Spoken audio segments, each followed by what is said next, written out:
우아하고 품격 있는 일상교육의 모든 것 라이프스타일 교육TV 김은영입니다. 조금씩 삶이 달라지는 반야심경 이야기 법륜스님 강의 오늘 14번째 시간 여러분들과 함께 하도록 하겠습니다. 연관의 변증법 재범무아 이제부터 연기를 현대 자연과학의 성과와 관련지어 설명해 보려 한다.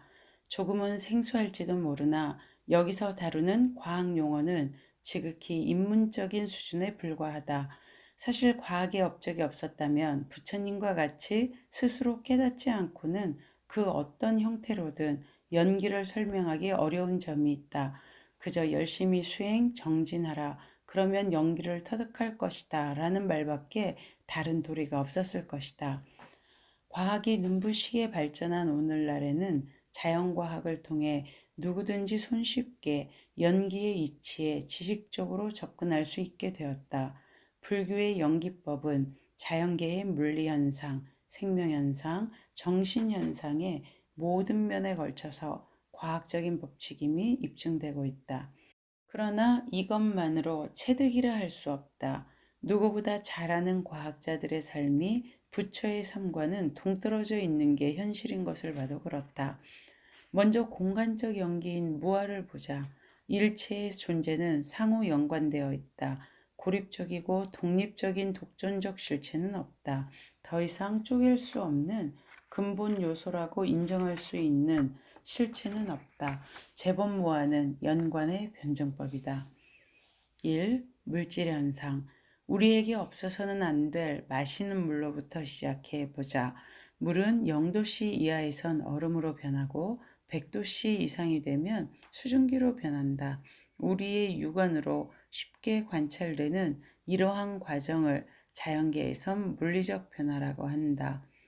이 경우 형태는 외형상 변화하지만 H2O, 즉 물분자라는 근본 성질은 물이든 얼음 또는 수증기가 될 때는 변하지 않는다. 이와 달리 물을 실험실에서 전기분해하면 수소와 산소라는 두 개의 분자로 나눠진다. 이때 수소 분자 두 개와 산소 분자 한 개를 재결합시키면 다시 물이 된다. 이러한 과정을 자연과학에서는 화학 변화라 한다. 다음은 물의 화학 변화식이다. 2H2O, 2H2 수소 더하기 O2 산소. 이렇게 물리적 변화에서 바뀌지 않는다고 해도 물 분자의 성질은 결코 영원 불변한 것이 아니라 화학 변화 속에서는 H2 수소와 O2 산소라는 원자로 변화됨을 볼 수 있다. 이러한 물리화학적 변화 그리고 뒤에 다룰 핵변화까지가 물리현상이다. 그 중에서 물리적 변화를 보면 분자가 절대적 실제로 간주되다가 화학 변화로 들어가면 이제는 분자가 쪼개져 원자라는 새로운 입자가 근본인 것으로 생각하기 쉽다. 예로부터 많은 사람들은 만물의 근본이 무엇인가에 대해서 많은 관심을 기울여 왔다. 사람에 따라 물이다, 불이다, 흙이다, 수다 하며 나름대로 주장하기도 했다. 석가모니 부처님 당시 인도의 일반 사상계에서는 그 만물의 근본을 지수, 화, 풍의 4요소설을 주장하는 사람도 있었고 7요소설, 12요소설을 주장하는 사람도 있었다. 그런데 부처님은 그 요소설을 부정했다. 물질에도 정신에도 독존의 실체는 없다고 말씀하셨다. 당시의 사상계에서 정신적인 실체는 아트만, 물질적인 실체는 요소라 생각하고 그 근본을 찾고 있었는데 그런 실체는 없다는 관점이 재범무아였다. 그런데도 부파 불교 시대에 불교 사상이 왜곡되어 요소설에 빠지게 되자 대승불교에서 공사상을 통해 요소, 아트만을 부정했던 것이다. 앞에 물리화학 변화에서 보듯 물질, 존재를 이루는 근본 알맹이는 무엇일까? 그것은 분자이다. 수많은 분자가 결합해서 한 물질을 만든다. 물질은 그냥 한 덩어리가 아니고 수많은 분자의 질서정연한 관계에 의한 결합으로 이루어져 있다.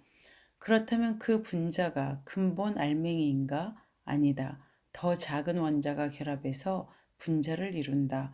분자는 원자들의 일정한 결합 관계로 이루어져 있다. 그렇다면 원자가 물질을 구성하는 근본 알맹이인가? 19세기 초까지만 해도 그렇다고 믿었다. 돌턴은 1803년 다음과 같이 원자설을 제창했다. 1. 모든 물질은 더 이상 쪼갤 수 없는 입자인 원자가 모여 이루어져 있다. 2. 원자에는 여러 가지 종류가 있는데 각 원소마다 고유한 원자로 되어 있다.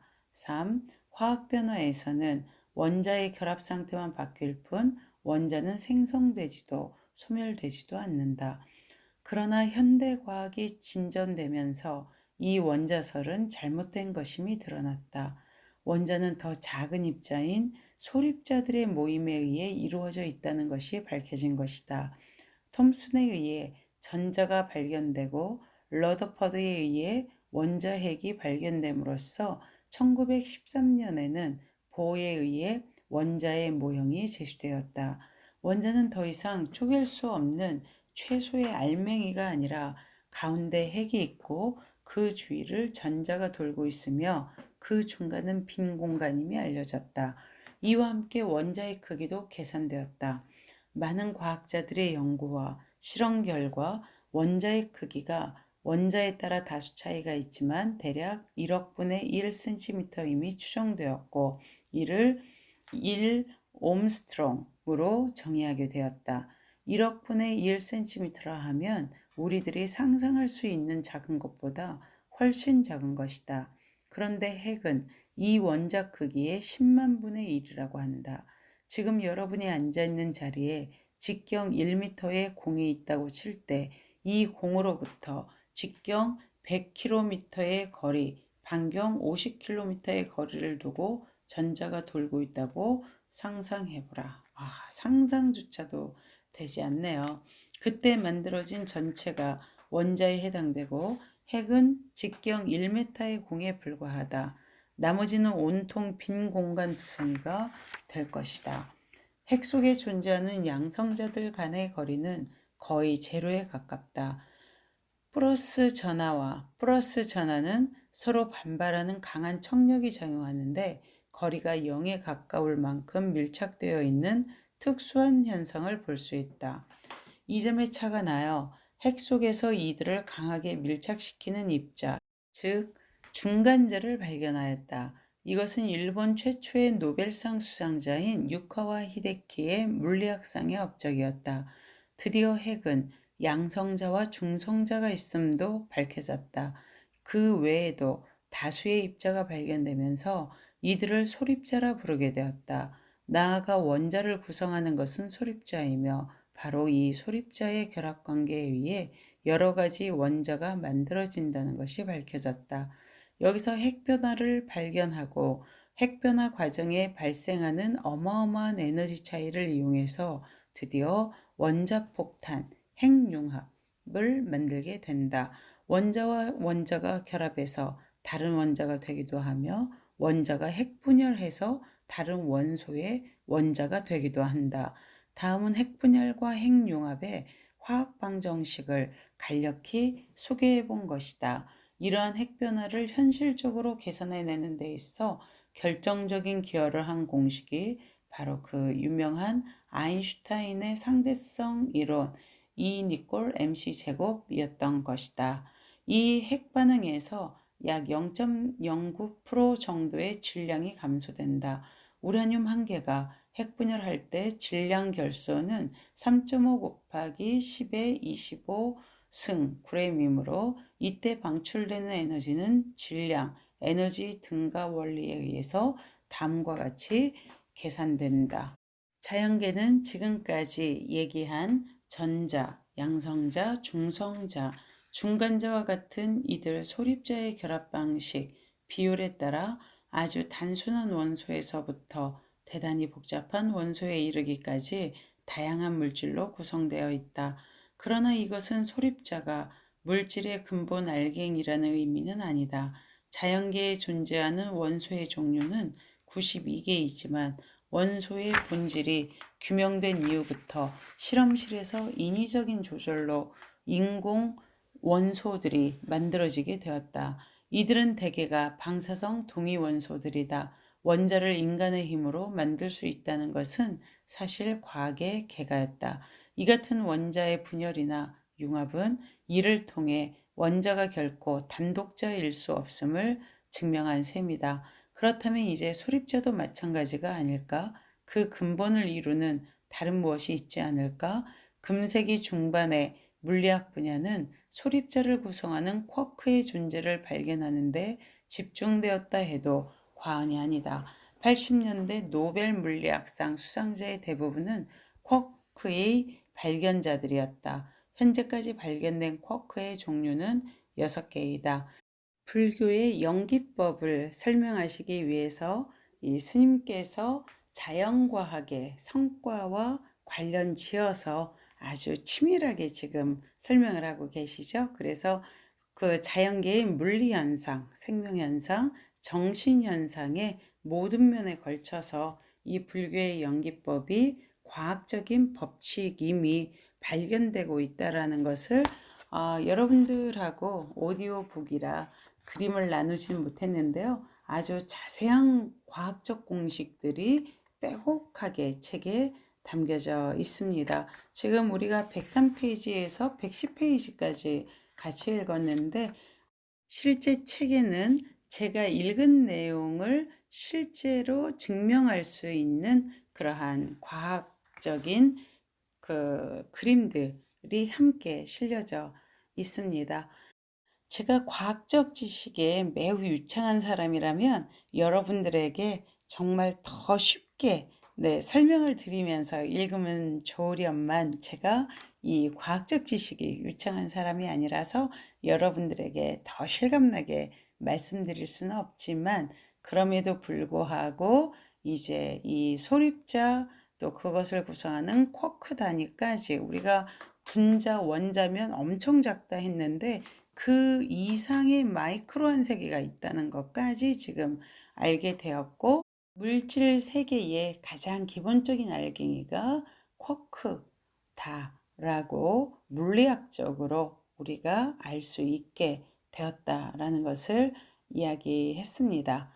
이 쿼크는 그 자체로는 독립적으로 존재할 수 없다고 하죠. 하지만 이것이 여러 개가 결합하면 물질의 최소 단위인 소립자를 구성하게 됩니다. 우리 사람살이도 그렇지 않을까요?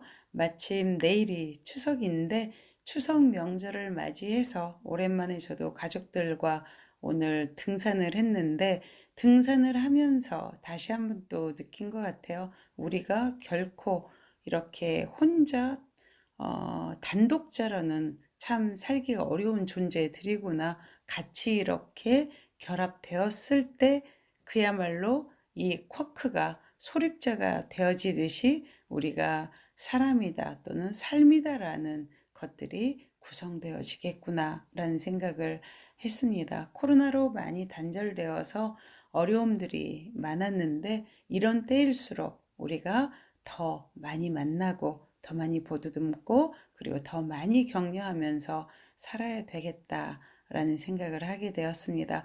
메타버스 스쿨 혁명의 핵심도 바로 그거죠. 우리가 이렇게 온라인 중심의 사회로 시스템이 변화되어 가지만 우리가 서로 만나서 함께 했던 이 시간들 그리고 가치들, 관계들을 끝끝내 지켜갈 수 있는 슬로우 라이프에 대한 지향성을 바로 미래교육의 핵심으로 두자라는 것이 메타버스 스쿨 혁명의 핵심이기도 합니다. 자, 여러분 내일 한가위 대보름 아주 풍요롭게 잘 보내시고요. 저도 오늘 뜬 대보름과 마찬가지의 커다란 풍요로 여러분들을 축복하고 그리고 깊은 감사를 드립니다. 더도 말고 덜도 말고 한가위만 하여라.